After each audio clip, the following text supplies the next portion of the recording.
बिस्मिल्लाहिर्रहमानिर्रहीम। अस्सलाम वालेकुम नाज़रीन, मैं हूँ फैसल असफर और आप देख रहे हैं मेरा फेसबुक और यूट्यूब चैनल।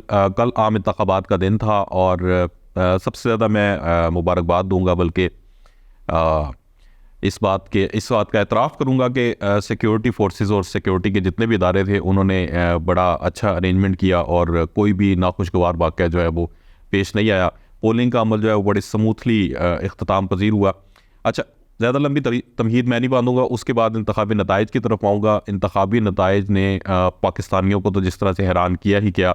दुनिया भर के जो मुबस्सिरीन थे और बैनुल अक़वामी मुबस्सिरीन, जिनमें मीडिया के, आलमी थिंक टैंक्स के और इंटरनेशनल NGOs के पाकिस्तान आए हुए थे, वो भी खासे जो है वो हैरान दिखाई दिए।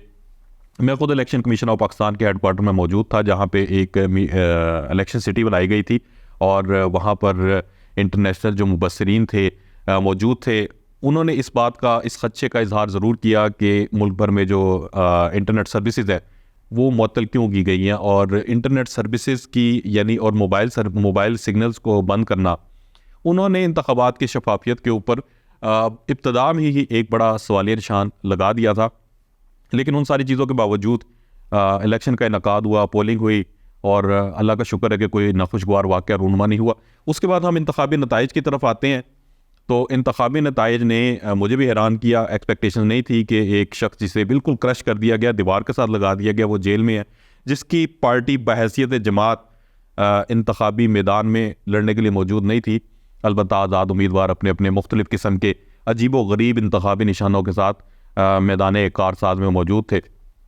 उन्होंने एक बहुत अच्छा रिज़ल्ट दिया। पाकिस्तान तहरीक इंसाफ के जो वोटर्स हैं वो बहुत ज़्यादा दाद के मुस्तहिक है कि वो किस तरीके से वो मैदान में आए, उन्होंने अपना वोट कास्ट किया और वो तमाम चीज़ें, वो तमाम मज़ालिम उनकी नज़र में और वो तमाम जो है लेवल प्लेइंग फील्ड का उनके लिए ना होना, उन सब का उन्होंने वोट की ताकत से बदला लिया। अच्छा, इंतखाबी नताइज की हम बात करें तो सारा दिन इलेक्शन कमीशन में भी गुजरा, पोलिंग स्टेशन भी विज़िट किए, मुख्तलिफ सहाफ़ी दोस्तों के साथ फील्ड में कवरेज भी की। तो कहीं कोई ऐसी बात नहीं थी कि जिससे लगे कि इंतखाबी अमल में कोई दखल दिया जा रहा है। लेकिन हमेशा की तरह एक खदशा मौजूद था कि जो असल धांधली है वो ज़ाहिर है गिनती के वक्त होती है और उसके लिए एक शायद प्लानिंग भी की गई थी। इंतखाबात के मुख्तलिफ हलकों के नताइज आना शुरू हुए तो बड़ा सुस्त रवि से शिकार थे, वो मामला बड़ा आहिस्ता आहिस्ता आगे चल रहा था। तो उस वक्त भी हमारे तहफ़्फ़ुज़ात थे, लेकिन वो तहफ़्फ़ुज़ात उस वक्त बढ़ गए जब इंतखाबी नताइज के आने में बहुत ज़्यादा मतलब जो है वक्फा होना शुरू हो गया और रात 9 बजे तक किसी भी हलके का 10 से 15% से ज़्यादा नतीजा जो है वो सामने नहीं आया था। तो वहाँ से ख़राबी हुई और 9 बजे तक चले किसी न किसी हद तक नताइज आ रहे थे और इब्तदाई नताइज ही बड़े हैरान कुन थे। अच्छा, मैं आपको यहाँ पर मुस्लिम लीग नून का अंदरूनी हाल जो है वो बताता चलूँ।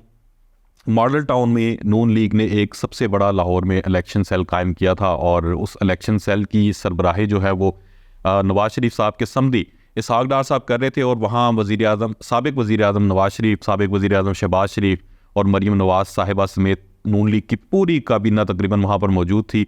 और उस काबीना की मौजूदगी में बड़ी स्क्रीन पर इंतखाबी नताइज को देखा जा रहा था। जैसे जैसे इब्तदाई नताइज सामने आए तो नून लीग के तमाम कायदीन बशमूल मुस्लिम लीग मियां मोहम्मद नवाज शरीफ और मियां मोहम्मद शहबाज शरीफ और मरीम नवाज साहिबा, इनके चेहरों पर 12 बजने शुरू हो गए। अच्छा, इन इंतखाबी नताइज को देखते हुए मियाँ साहब का मूड जो है वो, ज़राए ने यह खबर दी कि वो खासा ख़राब हुआ और एक दूसरे से चहमगोइयाँ करते हुए भी नज़र आए। मॉडल टाउन के अंदर एक फ़तह का जश्न जो है मनाने के लिए तैयारी की गई थी, भरपूर किस्म की तैयारी की गई थी, वो भी रोक दी गई और नताइज को देखते हुए मियाँ साहब ने वहाँ से एक कूच करना मुनासिब समझा और मॉडल टाउन से उठे, जाती उम्रा के लिए रवाना हो गए। बहरहाल नून लीग में खासी मायूसी दिखाई दी और मरियम औरंगज़ेब साहिबा, जो ज़ाहिर है नून लीग का एक चेहरा रही हैं, अवाम के सामने हमेशा बढ़ चढ़ कर उन्हें डिफेंड करती रही हैं और वजारत इत्तलात के मनसब पर भी वो फायज़ रही हैं। उन्होंने किसी सहाफ़ी के किसी भी किस्म के सवाल का जवाब देने से भी गुरेज किया और बहुत सा मतलब खिसियानी बिल्ली खंबा नोचे के मुतरादिफ सूरत हाल वहाँ पर रही। और जो नून लीगी कारकुनान थे, जश्न के लिए मौजूद थे, जब उन्होंने अपने उम्मीदवारों की, अपने बड़े बड़े जगादरी कदावर शख्सियात को हारते हुए देखा तो वो भी मायूसी और परेशानी का शिकार नज़र आए। ये मॉडल टाउन की सूरत हाल थी। उसके बाद एक मुमकिना स्पीच जो थी, विक्ट्री स्पीच, जो नवाज शरीफ साहब ने और शहबाज शरीफ ने करनी थी, वो कैंसिल कर दी गई और इसी में आफियत जानी गई कि मॉडल टाउन से उठकर जाती मुरा की तरफ कूच किया जाए। तो ये कहानी थी, ये रुदात थी नून लीग की, जो हमें वहाँ के अंदरूनी ज़राए से मालूम हुई। तो एक मतलब बिल्कुल जिसकी तवक्को ही नहीं की जा रही थी, बिल्कुल भी तवक्को नहीं की जा रही थी। मियाँ साहब का ये ख्याल था कि वो पंजाब में एक बहुत बड़े मार्जिन के साथ सामने आएंगे, और पंजाब ज़ाहिर है पाकिस्तान का सबसे बड़ा सूबा है, और पंजाब में ज़्यादा नशिस्तें लेने का मतलब ये है कि मरकज़ में आपकी हुकूमत होगी। लेकिन वो तमाम की तमाम तैयारियाँ, वो तमाम की तमाम विक्ट्री स्पीचेस धरी की धरी रह गई। मियाँ मोहम्मद नवाज शरीफ साहब का ये भी ख्याल था कि मतलब ख्वाब खरगोश जो था वो ये भी चल रहा था कि अगर सादा अक्सरियत आ गई तो मैं वज़ारत उज़्मा के लिए, बकौल शहबाज शरीफ साहब के, कि अगर सादा अक्सरियत आती तो नवाज शरीफ नून लीग की तरफ से वज़ीर आज़म होते, अगर सादा अक्सरियत ना मिलती तो इस चीज़ का फ़ैसला जो है वो पार्टी मुश्तरका तौर पे करती कि किसको वज़ीर आज़म बनाया जाए। अब तमाम सूरत हाल आप सबके सामने है, किस तरह से इंतखाबी नताइज जो है वो रोके गए हैं। रात की तारीकी में हमेशा की तरह जो वारदातें डलती थी वो इस बार भी डाली गई हैं। मियाँ मोहम्मद नवाज शरीफ का आप ये देखें कि वो कहते हैं कि बेटी के ससुराल वाले नहीं मानते, तो मानसेरा से भी नवाज शरीफ साहब जो बुरी तरह उनको शिकस्त हुई है। रात तक तो ये इतलात थी कि डॉक्टर यास्मीन राशिद जो हैं वो नवाज शरीफ साहब से मतलब अच्छे खासे वोटों से आगे लीड कर रही थी, जीत रही थी, लेकिन सुबह होते ही वो नतीजा भी उनकी झोली में डाल दिया गया।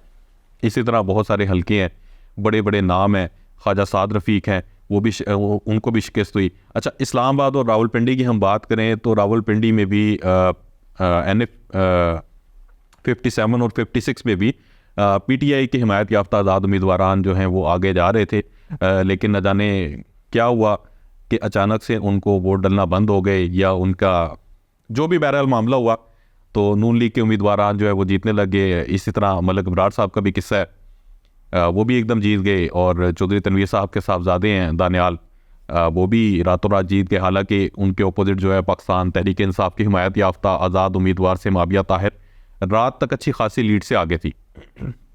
और बहुत सारे हलके ऐसे हैं जहां पर आज़ाद उम्मीदवारान बहुत ज़्यादा मार्जिन के साथ आगे जा रहे थे, लेकिन रातों रात एक झल्लू फिरा और वो खासे पीछे चले गए हैं। लेकिन उन सारी बातों के बावजूद, उन सारी इंजीनियरिंग के बावजूद अभी तक आज़ाद उम्मीदवारान जो हैं वो सबको बरता हैरत में डाले हुए हैं, और वो कैदी नंबर 804 जो इस वक्त जेल में बैठा हुआ है, उसको दीवार से लगाने का नतीजा भी जो है वो कौम के सामने, दुनिया के सामने आ गया है। और एक ऐसी सियासी जमात जिससे आपने उसका इंतखाबी निशान भी ले लिया, जिसके लीडर को भी आपने जेल में डाल दिया, और जिसके तमाम बड़े रहनुमाओं से आपने प्रेस कॉन्फ्रेंसेस करवाई और उनसे पार्टियां छुड़वाई, उनकी वफादारियां तब्दील करवाई। अच्छा, यहाँ पे मैं आपको बताऊं कि इस इंतखाबी मार्के का सबसे बड़ा जो मतलब अपसेट है वो मुल्तान में हुआ।